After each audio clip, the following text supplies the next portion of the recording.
రాకాలోకంకి స్వాగతం. జై హింద్ మిత్రులారా.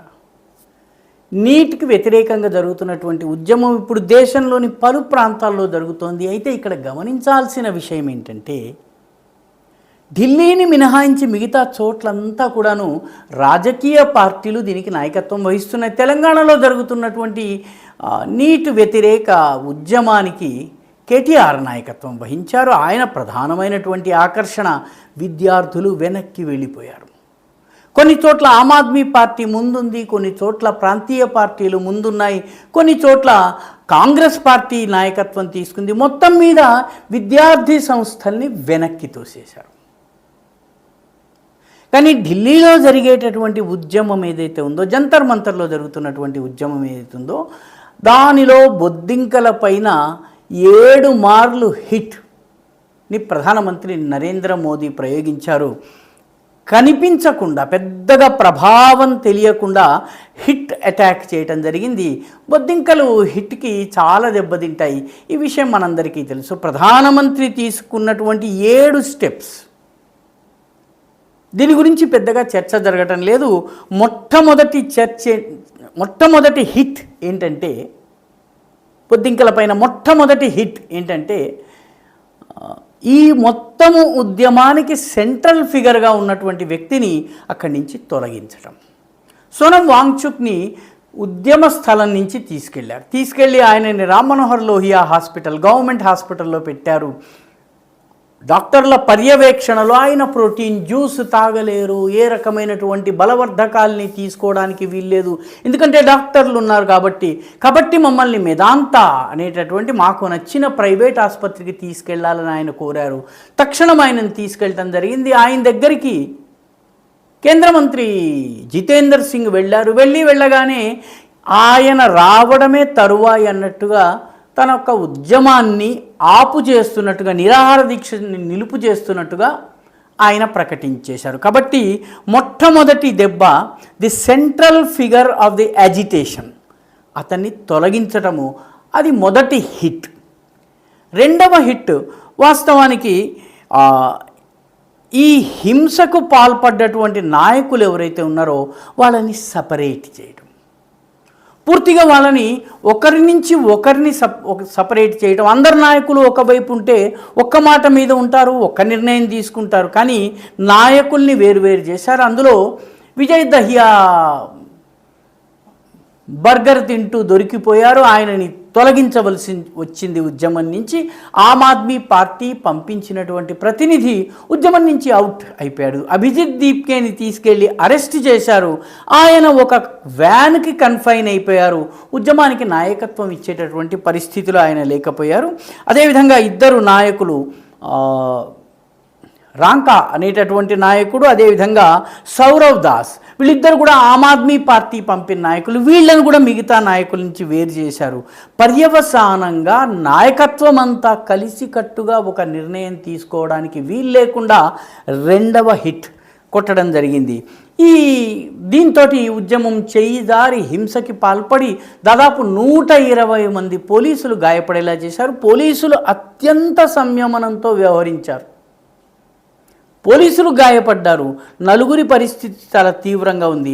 కానీ మొత్తం మీద నాయకత్వం సపరేట్ అయిపోయింది. మూడవ హిట్, ప్రధానమంత్రి కొట్టినటువంటి మూడవ హిట్ ఏంటంటే, ముందు ఈ ఉద్యమ నాయకులందరితోటి సంభాషణలు ప్రారంభించారు. డైరెక్ట్గా, ఇండైరెక్ట్గా.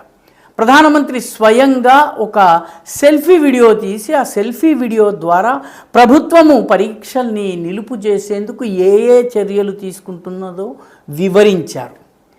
దేశవాసులందరినీ ఉద్దేశించి వివరించడంతో ప్రభుత్వం దీనిపైన చర్య తీసుకుంటోంది అన్నటువంటి నమ్మకం ప్రజలకు కలిగింది. అదేవిధంగా జితేందర్ సింగ్ కేంద్ర ప్రభుత్వంలో మంత్రిగా ఉన్నారు, ప్రధానమంత్రి కార్యాలయంలో. ఆయన ఈ అభిజిత్ దీప్కే సహా వీళ్లతో 4 సార్లు సమావేశమయ్యారు. అదేవిధంగా సోనం వాంగ్చుక్తో కూడా విడిగా సమావేశమయ్యారు. దీంతో ఈ సమావేశము పదే సమావేశం అవుతూ ఉండడంతో ఉద్యమం యొక్క తీవ్రత తగ్గింది. సో ఈ కీప్ కాంటాక్ట్ అనేది 3వ హిట్. 4వ హిట్, ఈ ఉద్యమంలో పాల్గొంటున్నటువంటి వ్యక్తుల మీద పూర్తి నిఘా. వాళ్ళ కార్యకలాపాలపైన, వాళ్ళ చేతుల్లో ఉన్న రాళ్ళు, ఆయుధాలు, వాళ్ళు తీసుకొచ్చిన పేపర్ స్ప్రే, వీటన్నిటికీ సంబంధించినటువంటి వివరాల్ని పోలీసుల బాడీకి ఫిట్ చేసినటువంటి బాడీ క్యామ్స్ ఆధారంగా సేకరించారు. అందరూ ఎవరైతే అల్లర్లకు పాల్పడ్డారో, రాళ్ళు విసిరేందుకు ప్రయత్నించారో, పోలీసుల మీద పెప్పర్ స్ప్రే చేశారో వాళ్ళందరినీ గుర్తించడం జరిగింది. గుర్తించి ఫేషియల్ రికగ్నిషన్ టెక్నాలజీని కూడా పోలీసులు ఉపయోగించారు. కాబట్టి అల్లర్లకు పాల్పడ్డ వాళ్ళ మీద కేసులు తప్పవు. దీంతో భవిష్యత్తులో మళ్ళీ రోడ్డు మీదకి ఎక్కి రాళ్ళు విసురుదాము, లేకపోతే ఇంకొకటి చేద్దామన్నటువంటి సాహసం చేయకుండా 4వ దెబ్బ. 5వ దెబ్బ నాయకత్వాన్ని డివైడ్ చేయటం జరిగింది. డివైడ్ చేసిన తర్వాత నాయకత్వాన్ని పూర్తిగా ధ్వంసం చేయటం జరిగింది. ఇప్పటికే అది ఈ నాయకులందరూ కూడాను ఒకరితో మరొకరికి సంబంధం లేకుండా కలిసి కూర్చుని చర్చించకుండా ఉండేలా చేశారు. ఆ తరువాత 6వ హిట్లో ఈ నాయకత్వాన్ని డిస్క్రెడిట్ చేయటం జరిగింది, లెజిటిమైజ్ చేయటం జరిగింది. ఉదాహరణకి దహియా, ఎవరైతే యోగేష్ దహియా, ఈ మొత్తం విజయ్ దహియా ఈ ఉద్యమంలో చాలా కీలకమైన వ్యక్తిగా, స్పోక్స్ పర్సన్గా ఉన్నాడో, ఆయన బర్గర్ తింటూ ఉండగా వీడియో క్యామ్ తీసి వాటిని ప్రచారం చేసి వాటి మొత్తం అంతా కూడా ఆయన్ని డిస్క్రెడిట్ చేసి పార్టీ నుంచి ఆయనను తొలగించక తప్పని పరిస్థితిని తీసుకొచ్చారు. అభిజిత్ దీప్కే విషయంలో కూడాను అలాగే చేశారు. మొత్తం ఈ నాయకత్వాన్ని డిస్క్రెడిట్ చేయటము, వాళ్ళ నాయకత్వం పట్ల సాధారణ ప్రజలలో ఏవగింపు వచ్చేలా చేశారు. అందుకే ఉద్యమాన్ని విరమిస్తున్నామని దీప్కే ప్రకటించిన తరువాత ఒక మహిళా కార్యకర్త అతని మీద ఇంకు చల్లింది. కాబట్టి నెమ్మదిగా ఈ నాయకత్వం మీద ప్రజలకి నమ్మకం పోయేలాగా, వీళ్ళు అసలు నిజమైనటువంటి ఇష్యూ కోసం పోరాటం లేదు, వీళ్ళ లక్ష్యము నీట్ కాదు, వీళ్ళకి వేరే లక్ష్యాలు ఉన్నాయని రుజువు చేయటము. ఆ తరువాత 7వది, వీళ్ళు తీసుకొస్తున్నటువంటి అబద్ధపు వీడియోలు, 4 ఏళ్ల క్రితం వీడియోలు, పాత వీడియోలు, వీటిని డిస్క్రెడిట్ చేసి ఇవి ఎప్పటి వీడియోలో ఫ్యాక్ట్ చెక్ ద్వారా బయటపెట్టి పాత వీడియోల్ని ఉపయోగించి కొత్తగా కథనాల్ని సృష్టించడాన్ని పూర్తిగా దెబ్బతీయటం జరిగింది. దానితో పాటు ఇవే నాయకులు, ఉదాహరణకి అభిజిత్ దీప్కేకి అరవింద్ కేజ్రీవాల్కి ఉన్నటువంటి సంబంధాల్ని ఎక్స్పోజ్ చేసేటటువంటి, విజయ్ దహియాకి అరవింద్ కేజ్రీవాల్కి ఉన్నటువంటి సంబంధాలని ఎక్స్పోజ్ చేసేటటువంటి పాత వీడియోల్ని బయటకు తీసుకొచ్చారు. అదేవిధంగా 2023లో సోనం వాంగ్చుక్ ధర్మేంద్ర ప్రధాన్ని కలిసి he is the best education minister in the country అని చెప్పి ప్రశంసించినటువంటి వీడియో క్లిప్ని బయటకు తీసుకొచ్చారు. 2023లో గొప్ప నాయకుడు, 2026లో పనికిమాలిన వాడు ఎలా అవుతాడన్నటువంటి ప్రశ్న వీళ్ళందరూ కూడాను లోపాయకారిగా ప్రభుత్వంతో కుమ్మక్కై తమ పనులు చేయించుకోవడానికి ప్రయత్నిస్తున్నారన్నటువంటి విషయాన్ని ఎక్స్పోజ్ చేసేటటువంటి నారేటివ్ బిల్డింగ్ని ప్రభుత్వం చేయగలిగింది. ఈ రకంగా 7 దెబ్బలు కొట్టడంతో జంతర్ మంతర్ ఉద్యమం ఆగిపోయింది. మిగతా చోట్ల ఉద్యమం ఏదైతే జరుగుతుందో దానికి రాజకీయ పార్టీల నాయకత్వం ఉంది. రాజకీయ పార్టీల నాయకత్వం దాన్ని కంట్రోల్ చేయడం చాలా సులువు.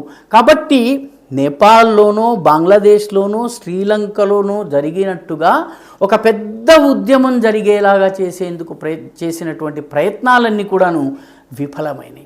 అక్కడ ప్రధానమంత్రి కానీ, అక్కడి మంత్రులు కానీ ప్రజలతో సంవాదం చేయలేదు ఉద్యమకారులతో. మన దేశంలో జితేందర్ సింగ్ మాట్లాడారు, నరేంద్ర మోదీ స్వయంగా వీడియో జారీ చేశారు, కొన్ని చర్యలు కూడా తీసుకుంటున్నవి ప్రకటించారు. ఈ రకంగా ఉద్యమపు వేడిని చల్లార్చే పనిని ప్రధానమంత్రి చాలా తెలివిగా చేశారు. ఈ 7 దెబ్బలతోటి జంతర్ మంతర్ ఉద్యమము ఢీలా పడిపోయింది. అక్కడక్కడ కొంతకాలము దీపం ఆరిపోయిన తర్వాత కూడాను ఒత్తి కాస్త వేడిగా ఉంటుంది. ప్రస్తుతం ఆ పరిస్థితి కొనసాగుతోంది. ఒత్తి కూడా చల్లారిపోయేటటువంటి సమయము ఎంతో దూరంలో లేదు. ఈ వీడియో మీకు నచ్చినట్టయితే లైక్ చేయండి, షేర్ చేయండి, ఈ ఛానల్కి సబ్స్క్రైబ్ చేయండి. మీ అభిప్రాయాన్ని కమెంట్ల రూపంలో తప్పనిసరిగా పంపించండి.